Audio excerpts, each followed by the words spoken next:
Hali gani popote ulipo msikilizaji wa Kwetu News 24. Karibu tena kupata habari zetu za wakati huu na kuomba uwe wa kwanza kuungana nami ili upate kujua nini kimejiri katika habari zetu za wakati huu. Mimi ni Salima Kashindi, kuwa karibu na mimi.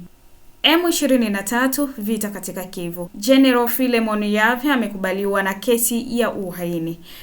Mwendesha mashtaka wa umma ameomba kifungo cha maisha kwa Luteni General Philemon Yav mbele ya mahakama kuu ya kijeshi ya FARDC huko Kinshasa. Ofisa huyo anashtakiwa kwa uhaini, adhabu ya hadi ya miaka 20 jela. Pia imeombwa kwa wanajeshi kuchochea wanajeshi kukiuka amri na nidhamu. Uvira, Alhamisi ya tarehe 7, 2026 karibisha msafara mwingine uliobeba wakimbizi 1000 wa Kongomani waliorejeshwa katika kituo cha usafiri cha Kavimvira. Makubaliano ya pande tatu DRC, Burundi, UNHCR yameahidi kuwarejesha wakimbizi 1500 wa Kongomani ifikapo Agosti 6, 2026. Wanajeshi 84 wa jeshi la Jamhuri ya Kidemokrasia ya Kongo wanakabiliwa na adhabu ya kifo kwa kuacha mstari wa mbele dhidi ya M23 huko Masisi wakidai malipo yao ya nyuma. Huko Kisangani, wanajeshi 84 kutoka kikosi cha 3415 ambao waliwekwa kwenye mstari wa mbele huko Masisi dhidi ya M23 FC na ambao waliacha nafasi zao wakipinga kutolipwa mishahara yao wanashtakiwa na mfumo wa haki wa kijeshi wa Kongo. Kanali Kumbe Ngoma Jean Baptiste, mwendesha mashtaka wa kijeshi katika mahakama ya kijeshi ya Chopo Uwele, anaonyesha kwamba wanajeshi hao wanashtakiwa kwa mashtaka kadhaa ikiwa ni pamoja na kukimbia adui, ukiukaji wa maagizo, uasi, wadhirifu wa risasi.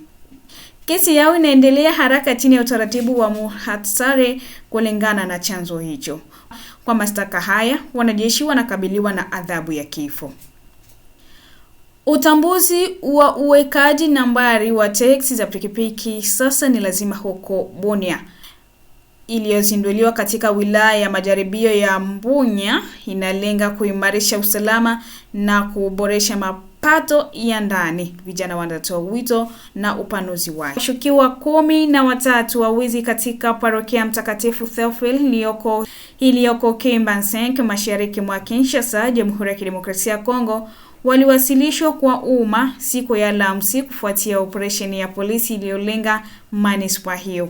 Kulingana na taarifa kwa vyombo vya habari, watu 13 waliotambuliwa kama wahusika wa wizi na unajisi wa parokia wa Mtakatifu Theophile na kanisa ya Kristo huko Kinshasa maeneo ya Kimbansenke waliwasilishwa kwa umma siku ya Alhamisi Mei tarehe 7. Watu 13 waliotambuliwa kuwa wahusika wa wizi na unajisi wa parokia Mtakatifu Theophile na kanisa la Kristo huko Kinshasa maeneo ya Kimbansenke waliwasilishwa kwa umma siku ya Alhamisi Mei tarehe 7 kufuatia operesheni ya polisi iliyolenga manispaa iliyofanywa katika siku chache zilizopita. Taarifa kwa vyombo vya habari kutoka makao makuu ya polisi ya mkoa wa Kinshasa ilisoma angalau watu 36 wa Jumanne Mei tarehe 7 katika mashambulizi kadhaa na wahasi wa ADF wanahusishwa na kundi la Jihadist Islamic State kaskazini mashariki mwa DRC, kulingana na vyanzo vya ndani na usalama vilivyokanulishwa na AFP.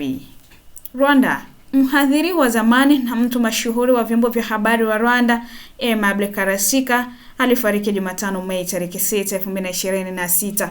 Kifo chake kilitokea muda mfupi baada ya kumaliza kutumika kifungo cha miaka 5 katika gereza kuu la Kigali.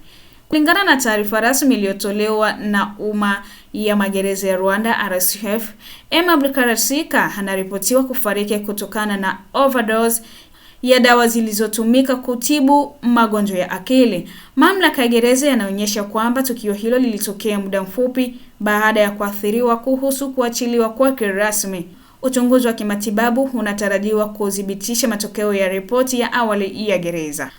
Akijulikana kwa jina lake la kisanii Professor Niger, Aimable Karasika alikuwa mtu mwenye utata kwenye mitandao ya kijamii ya Rwanda. Mwisho wa habari kutoka kwetu News 24. Mpenzi msikilizaji, shukrani kwenu nyote ambao mliambatana nami mwanzo hadi mwisho wa habari zetu. Mimi ni Salima Kashindi. Kumbuka pia unaweza kutupata kupitia kurasa zetu za mitandao ya kijamii. Kwa niaba ya timu nzima kwetu News 24, sina la ziada. Kwaherini.